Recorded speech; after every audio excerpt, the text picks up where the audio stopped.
आज का motivational quote जो आपको ऊर्जावान बनाएगा, आपके चेहरे पर मुस्कान लेकर आएगा। सुनिए दोस्तों, अपने मिशन में कामयाब होने के लिए अपने अपने लक्ष्य के प्रति एकचित्त निष्ठावान होना चाहिए। हेलो दोस्तों, डिस्कवर विथ रंजना पर आपका स्वागत है। तो ज़्यादा समय ना लेते हुए आइए शुरू करते हैं हिंदी साहित्य में राम काव्य। राम काव्य में हम आज नाभादास जी को पढ़ेंगे, जो आगामी सभी प्रतियोगी परीक्षाओं के लिए अति महत्वपूर्ण है। जो स्टूडेंट्स इसको पहली बार देख रहे हैं, यदि आपको यह वीडियो अच्छा लगे तो लाइक, सब्सक्राइब और शेयर ज़रूर कीजिएगा, ताकि हम जब भी अपना अगला वीडियो अपलोड करें तो आपके मोबाइल पर नोटिफिकेशन पहुंच जाए। चलिए ज़्यादा समय न लेते हुए आइए शुरू करते हैं। दोस्तों, आज हम जो पहले पहले पढ़ा चुके हैं, थोड़ा सा उसको रिवीजन करेंगे, फिर उसके बाद नाभादास को देखेंगे। तो तुलसीदास के समकालीन 1570 ईस्वी के आसपास नाभादास का जन्म हुआ था। और जॉर्ज इब्राहिम ग्रियर्सन कहते हैं कि नहीं नहीं, इनका नाम नारायण दास था, जबकि कुछ विद्वान इनको कहते हैं कि ये क्षत्रिय वंश के थे, तो कुछ विद्वान कहते हैं नहीं, ये डोम वंश के थे, यानी अत्यंत निचली जाति में इनका जन्म हुआ था। ये अग्रदास के शिष्य थे। इस प्रकार देखा जाए तो रामानंद से संबंधित इनका भी संबंध रहा, लेकिन ये रसिक संप्रदाय से ताल्लुक़ रखने वाले एक विशिष्ट व्यक्ति थे। बताया जाता है कि इन्होंने अपने जीवन में भक्तमाल नामक रचना को 1885 ईस्वी के आसपास लिखा। 1895 या 96 में डॉक्टर नगेंद्र स्वीकार करते हैं इसको। यह रचना चंपू काव्य में लिखा गया है। इन्होंने अष्टयाम नामक रचना लिखा, जिसमें गद्य एवं पद्य दोनों का प्रयोग हुआ है। नाभादास, आइए देख लेते हैं नाभादास जी को। इनका समयकाल था 16वीं शताब्दी। नाभादास जी कृष्ण दास पैहरी के शिष्य अग्रदास के शिष्य थे। नाभादास रसिक संप्रदाय में दीक्षित हुए। ग्रियर्सन ने इनका उपनाम नारायण दास बताया है।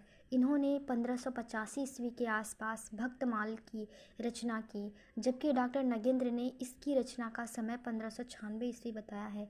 यह ग्रंथ ब्रज भाषा में रचा गया है।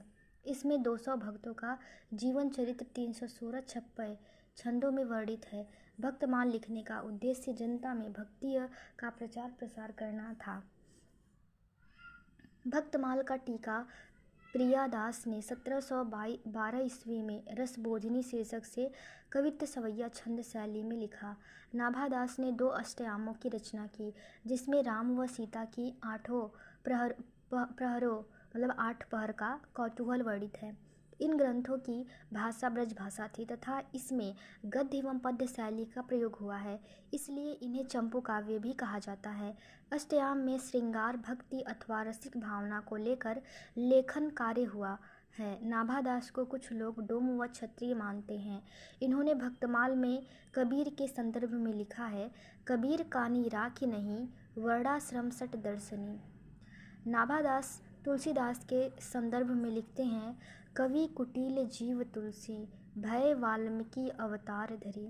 ये मीराबाई के संदर्भ में लिखते हैं, निरंकुश अति निडर रसिक जन रसना गायो, निरंकुश अति निडर रसिक जन रसना गायो।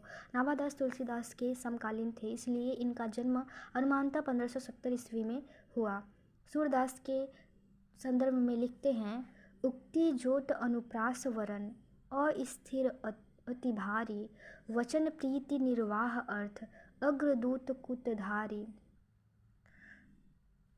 विमल बुद्धि पूर्ण और को, जो वह गुण खान निधरै, शूर कवित्त सुनि कौन कपि, शूर कवित्त सुनि कौन कवि, जो नहीं सिर चालन करे। यहाँ पर देख लेते हैं एक बार और। उक्ति चोज अनुप्रास वरन, अस्थिर अति भारी, वचन प्रीति निर्वाह अर्थ, अद्रभूत तुक धारी। विमल बुद्धि पुन और को, जो वह गुण खान निधरै, सुर कवित्त सुनि कौन कवि, जो नहीं सिर चालन करे। नंददास के संदर्भ में है, लीला पद रस रीति ग्रंथ रचना में नागर, लीला पद रस रीति ग्रंथ रचना में नागर, सरस उक्ति युत युक्ति भक्ति रह गान उजागर, चंद्रहास अग्रह सुहृदय, परम प्रेम पंथ में गए। यहाँ पर है पगे है, सॉरी। चंद्रहास अग्रह सुहृदय, परम प्रेम पंथ में पगे। नंददास आनंद विधि, रसिक सुप्रभु हित रंग मगे। एक बार और देख लेते हैं। लीला पद रस रीति ग्रंथ, रचना में नागर। रस सरस उक्ति युत युक्ति भक्ति, रह गान उजागर। चंद्रहास अग्रह सुहृदय, परम प्रेम पंथ में पगे। नंददास आनंद विधि, रसिक सुप्रभु हित तरंग मगे। अष्टयाम में कहा गया है कि अवधपुरी की शोभा जैसी, कहीं नहीं सकही शेष श्रुति तैसी। अवधपुरी की शोभा जैसी, कहीं नहीं सकही शेष श्रुति तैसी। अगले कवि केशवदास को देख लेते हैं। शुक्ल तुलसी को लेकर कहते हैं कि यह अकेला कवि हिंदी साहित्य को प्रौढ़तम साहित्य कहलाने के लिए काफ़ी है। शुक्ल जी केशवदास को कठिन काव्य का प्रेत कहा है। यहाँ पर क्वेश्चन आ जाता है कि किस कवि ने केशव को कठिन काव्य का प्रेत कहा है, तो आचार्य रामचंद्र शुक्ल ने केशवदास को कठिन काव्य का प्रेत कहा है। केशवदास जी का जन्म 1555 ईस्वी में ओरछा गांव के बुंदेलखंड उत्तर प्रदेश रियासत में हुआ था। मृत्यु जो है 1617 ईस्वी में एमपी में हुआ था। इनके पिता का नाम काशीनाथ मिश्र था और इनका संप्रदाय निम्बार्क संप्रदाय था। इनका उपनाम था वेदांती मिश्र और आश्रयदाता थे इंद्रजीत सिंह। ये ओरछा नरेश थे। इनकी प्रमुख ग्रंथ मिल जाते हैं। रसिक प्रिया 1591 में लिखे थे, कवि प्रिया, रामचंद्रिका 1601 में, रतन बावनी 1607 में, वीर सिंह देवचरित्र 1607 में, विज्ञान गीता 1610 में, जहांगीर जसचंद्रिका 1612 ईस्वी में, नखशिख और छंदमाला। केशवदास हिंदी साहित्य के प्रथम आचार्य कवि माने जाते हैं। भक्ति का आद्य व प्रथम आचार्य कौन है, तो रामानुजाचार्य हैं। भक्ति का आद्य एवं प्रथम आचार्य कौन है, तो रामानुजाचार्य हैं। महाराज इंद्रजीत सिंह केशवदास को अपना गुरु एवं मित्र मानते थे। केशवदास भक्ति काल एवं रीति काल के संध्य युगीन कवि हैं। ये जन्म से तो भक्ति काल में आते हैं, लेकिन सबसे पहले रीति परक ग्रंथ लिखने का कार्य भी इन्होंने किया, तो ये रीति काल में भी आते हैं। प्रवृत्तीय साहित्यिक रचना के आधार पर ये रीतिकालवादी हैं। जन्म के आधार पर व रामचंद्रिका के आधार पर इनको भक्ति काल का स्वीकार किया जाता है। जन्म के आधार पर और रामचंद्रिका के आधार पर इनको भक्ति काल का स्वीकार किया जाता है। भक्तिकालीन कवियों में संभवतः ये पहले कवि हैं जिन्होंने मुक्तकों के साथ साथ प्रबंध काव्य भी खूब बेहतर लिखे हैं। शुक्ल जी ने नखशिख एवं छंदमाल को छोड़कर उनके 7 ग्रंथों को उल्लेख किया है। शुक्ल ने केशवदास के 2 प्रबंध काव्य माने हैं, रामचंद्रिका जो कि 1601 में लिखा गया था, वीर सिंह देवचरित्र जो कि 1607 में लिखा गया था। विज्ञान गीता, वीर सिंह देवचरित्र, जहांगीर जसचंद्रिका, रतन बावनी और रामचंद्रिका इनके 5 बड़े ग्रंथ माने गए हैं। केशवदास को वीर सिंह का भी आश्रय प्राप्त था। केशवदास को पंडित विश्वनाथ मिश्र, डॉक्टर नगेंद्र, डॉक्टर गणपति चंद्रगुप्त हिंदी साहित्य में रीतिकाव्य का प्रवर्तक माना है। शुक्ल केशवदास को अलंकारवादी मानते हैं। शुक्ल जी केशवदास को अलंकारवादी माना है। इसके संदर्भ में केशवदास बोले हैं, जतिप सुजाति सुलक्षिणी जदपि सुजाति सुलक्षिणी, सुवरन सरस सुवृत्त, भूषण बिन न विराजई, कविता वनिता मित। जदपि सुजाति सुलक्षिणी, सुवरन सरस सुवृत्त, भूषण बिन न विराजई, कविता वनिता मित। केशवदास भामा दंडी और उद्भट के अनुयायी थे। केशवदास जो है भामा दंडी और उद्भट के अनुयायी थे।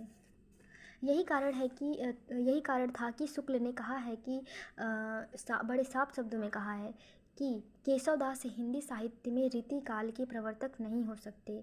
कारण यह है कि इन्होंने जिस परिपाटी पर अपने ग्रंथों का निर्माण किया, इस परिपाटी को लेकर के हिंदी साहित्य के किसी भी विद्वान ने साहित्यकार ने रचना नहीं की, बल्कि इनकी रचना के 50 साल इनकी परंपरा से हटके दूसरी परंपरा को अपनाते हुए चिंतामणि ने जिस परंपरा की शुरुआत की, तो हमें यह यहाँ से निरंतर और लगातार चलने वाली परंपरा दिखाई देती है। अतः रीतिकाल के प्रवर्तक भामा नहीं बल्कि चिंतामणि हैं। तो चिंतामणि को पहला रीतिकाल का प्रवर्तक मानने वाला कौन था? तो शुक्ल जी थे। जबकि वास्तव में विद्वानों ने माना है कि रीतिकाल की शुरुआत केशवदास ने की, लेकिन केशवदास को नकारने वाले शुक्ल जी थे। केशवदास के ग्रंथों का संक्षिप्त विवरण आइए देख लेते हैं। आचार्य रामचंद्रिका को देख लेते हैं। हिंदी रामकाव्य परंपरा के अंतर्गत यह एक विशिष्ट रचना है। हिंदी रामकाव्य परंपरा के अंतर्गत रामचंद्रिका एक विशिष्ट रचना है। यह प्रबंध काव्य का महाकाव्य के रूप है, जिसमें कवि ने 39 प्रकरणों या अंकों का प्रयोग किया है। केशवदास ने रामचंद्रिका की रचना गोस्वामी तुलसीदास के रामचरितमानस की प्रतिस्पर्धा में एक रात में की थी। आगे चलकर केशवदास की प्रतिस्पर्धा में गुमान कवि ने कृष्ण चंद्रिका नामक बड़ा काव्य बना डाला।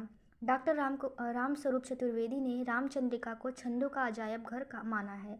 इस ग्रंथ में अनेक प्रसंग प्रसन्न राघव, हनुमान नाटक, अनर्घ राघव, कादंबरी और नैषधि चरित से प्रभावित माना जाता है।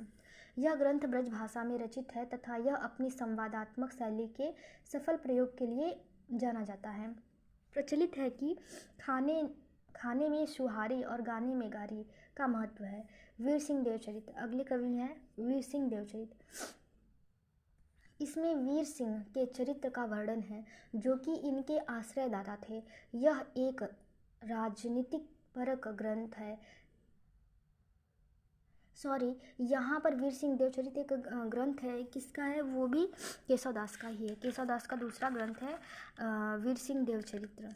तो वीर सिंह देवचरित्र में इन्होंने क्या लिखा है कि यह जो है वीर सिंह के चरित्र का वर्णन है, जो कि इसके आश्रयदाता थे। यह एक राजनीति पर ग्रंथ है, जिसमें ब्रज भाषा का प्रयोग किया गया है। ब्रज भाषा का प्रयोग करते हुए रामचंद्रिका की संवादात्मक शैली यहाँ पर भी देखने को मिलती है, और इसमें कुल 33 प्रकाशों का प्रयोग किया गया है। रामचंद्रिका में 39 प्रकाश है। अगला जो ग्रंथ है वो रतन बावनी है। यह राजनीतिक ग्रंथ है। इसमें युवराज रत्नसेन के वीरोत्साह का वर्णन है तथा इसमें कुल 53 छंद हैं। इसमें 56 छंद की प्रधानता तथा ब्रज भाषा का प्रयोग हुआ है। अगला जो ग्रंथ है वो जहांगीर जस चंद्रिका है। जहांगीर जस चंद्रिका का भाषा ब्रज भाषा है। इसमें जहांगीर के दरबार की भी वर्णन है, अतः यह एक प्रशस्ति परक ग्रंथ है। विज्ञान गीता भाषा इसका है ब्रज भाषा। विज्ञान गीता का भाषा है ब्रज भाषा में लिखित कृति में केशवदास ने प्रतीकात्मक शैली का प्रयोग करते हुए आध्यात्मिक विषयों को प्रस्तुत किया है। यह ग्रंथ संस्कृत के प्रबोध चंद्रोदय नाटक के आधार पर निर्मित किया गया है। कहा जाता है कि विज्ञान गीता केशवदास के अंतिम क्षणों की रचना है। नोट: रसिक प्रिया, कवि प्रिया, छंदमाल, नखशिख इनके 4 रीतिपरक ग्रंथ मिलते हैं। नेक्स्ट है कवि प्रिया। इसी के रचना के आधार पर इनको रीतिकाव्य का प्रवर्तक माना जाता है। इन्होंने इस रचना को अपने आश्रयदाता राम सिंह की एकनिष्ठ गणिका राय प्रवीण को रस काव्य व अन्य तत्वों को सिखाने के लिए की थी। यह रचना ब्रजभाषा में लिखी गई है तथा इनमें कुल 16 प्रकाश संकलित हैं। इसी ग्रंथ में केशवदास ने अपना वंश परिचय दिया है। रसिक प्रिया यह भी 16 भागों में विभक्त रचना है, जिसमें नायिका भेद और रस निरूपण संबंधित ग्रंथ है। प्रियाजू और प्रियजू की प्रशस्ति वर्णित है। नखशिख यह ग्रंथ कवि प्रिया के ही अंग के रूप में माना जाता है। इसमें केशव ने राधा के विभिन्न अंगों के सौंदर्य का वर्णन किया है। छंदमाल यह भी कवि प्रिया का ही एक अंग माना जाता है। छंदमाल का आधार ग्रंथ संस्कृत के वृत्त रत्नाकर आदि पिंगल ग्रंथ है। केशवदास के ग्रंथ के संदर्भ में उनके संदर्भ में बोले गए विद्वान के वास्तविक और बेहतरीन तथ्य हैं। केशवदास व उनके ग्रंथ के बारे में विद्वानों का कथन निम्नलिखित है। शुक्ल जी का कथन है, केशव केवल उक्ति और शब्द क्रीड़ा के प्रेमी थे। जीवन के नाना गंभीर और मार्मिक पक्षों पर उनकी दृष्टि नहीं थी, अतः वे मुक्तक के लिए उपयुक्त थे। केशवदास कठिन काव्य के प्रेत हैं। प्रबंध काव्य के लिए 3 बातें अनिवार्य है। संबंध निर्वाह, दूसरा है कथा के गंभीर और मार्मिक स्थलों की पहचान, तीसरा है दृश्यों की स्थानगत विशेषता। केशवदास अलंकारी आचार्य हैं। उन्हें कवि हृदय नहीं मिला था। उनमें वह सहृदयता एवं भावुकता नहीं जो एक कवि में होनी चाहिए। डॉक्टर विजयपाल सिंह के अनुसार केशवदास कोर्ट के कवि हैं। नाभादास, उड्डयन केशवदास, सुर तुलसी शशि उड़गन केशवदास, आगे के कवि खगोत जह तह करहि प्रकाश। इनका एक स्लोगन है कि सुर तुलसी शशि उड़गन केशवदास, आगे के कवि खगोत जहाँ तह करहि प्रकाश। हिंदी का सूर्य किसे कहा जाता है? तो सूरदास को। हिंदी साहित्य की चंद्रमा तुलसी को किसने कहा था? तो अज्ञात कवि और नाभादास ने कहा था। आइए देख लेते हैं राम काव्य के अन्य कवि। सेनापति हो गए। इनका जन्म 1589 ईस्वी अनुपबस्ती गंगा के किनारे हुआ था। इनके पिता का नाम गंगाधर दीक्षित था। गुरु हीरामणि दीक्षित। और राम काव्य से संबंधित ग्रंथ है कवित्त रत्नाकर। इन्होंने श्लेष अलंकार की रचना अद्वितीय थी। इनकी जो है श्लेष अलंकार की रचना अद्वितीय थी। इसलिए शुक्ल जी ने कहा है कि हमें केशवदास के बाद सर्वश्रेष्ठ श्लेष योजना अगर कहीं दिखाई देती है तो वह सेनापति जी के यहाँ मिल जाती है। ग्रंथ है काव्य कल्पद्रुम। यह रचना रीतिपरक होने के साथ साथ एक बेहतरीन ग्रंथ है जिसमें काव्य के समस्त अवयवों के बेहतरीन ढंग से प्रस्फुरण हुआ है। प्रथम तरंग, इसमें अलंकारिक चेतना स्पष्ट की गई है। द्वितीय एवं तृतीय तरंग में नायिका भेद एवं ऋतु वर्णन का स्वरूप दिखाई देता है। चौथे तरंग में राम के जीवन पर संक्षिप्त प्रकाश डाला गया है। पांचवें तरंग में बहुत कम ही पर राम काव्य का पुट हमें मिल जाता है। इनका रीतिपरक ग्रंथ कौन सा है? तो काव्य कल्पद्रुम। कुछ प्रसिद्ध पंक्तियां मिल जाती हैं, ये देख लेते हैं। वेद में बखानी 3 लोक ठकुरानी है। पहला है वेद में बखानी 3 लोक ठकुरानी है। दूसरा है वृषण को तरनी तेज सह सौ करिन तपै, ज्वालन के जाल विकराल बरसत है, सेनापति उन एक नए जलद सावन के, चरिहु दिसान घूमरत भरे तोय के। तीसरा है सेनापति सोई सीता के प्रसाद जाकी, सब कवि कान द्वय सुनत कविताई है। नेक्स्ट जो ग्रंथ है प्राणचंद्र चौहान इन्होंने लिखा है। इन्होंने सन 1610 ईस्वी के आसपास रामायण महानाटक की रचना की। चौहान जो है अगले कवि प्राणचंद्र चौहान है। इस कवि ने 1610 ईस्वी के आसपास रामायण महानाटक की रचना की, जो शैली की दृष्टि से नाटक न होकर के वस्तुतः संवादात्मक प्रबंध काव्य है। माधवदास, तीसरे कवि मिल जाते हैं माधवदास। रामकथा से संबंधित इनकी 2 रचनाएं मिलती हैं, रामरासा और आध्यात्म रामायण।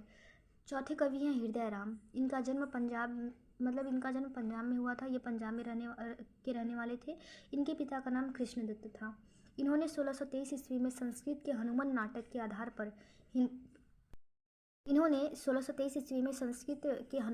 के आधार पर हिंदी में हनुमान नाटक शीर्षक से रचना की। हनुमान नाटक को ही राम गीत कहते हैं। अगले कवि नरहरि बारहट मिल जाते हैं। इन्होंने पौरुषीय रामायण की रचना की। इसका आद्य ग्रंथ वाल्मीकि रामायण है। इस ग्रंथ की भाषा राजस्थानी मिश्रित ब्रज व अवधी है। अगले कवि हैं लालदास। इन्होंने 1643 ईस्वी में अवध विलास नामक ग्रंथ लिखा था। 18 विश्रामों में लिखा था। भाषा अवधी थी। अगले कवि हैं कपूर चंद्र त्रिखा। ये गुरुमुखी लिपि को अपनाते हुए 1643 ईस्वी में रामायण लिखी। यह ब्रजभाषा में है तथा इसमें 145 छंदों का विधान है। रामचरितमानस के प्रथम टीकाकार अयोध्या निवासी बाबा रामचरण दास ने स्वसुखी शाखा का प्रवर्तन करके राम भक्ति परंपरा के क्षेत्र में पति पत्नी की भाव की उपासना पद्धतियों को प्रश्रय दिया। इन्होंने 1703 ईस्वी में सीतायन नामक काव्य की रचना की, जबकि छपरा निवासी जीवाराम ने तत्सुखी शाखा का प्रवर्तन करने का राम काव्य परंपरा में सखी भाव की भक्ति का प्रसार किया। आज बस इतना ही। नेक्स्ट वीडियो में हम पढ़ेंगे कृष्ण काव्य की भूमिका और उनमें कौन कौन से प्रमुख कवि हैं। थैंक यू दोस्तों।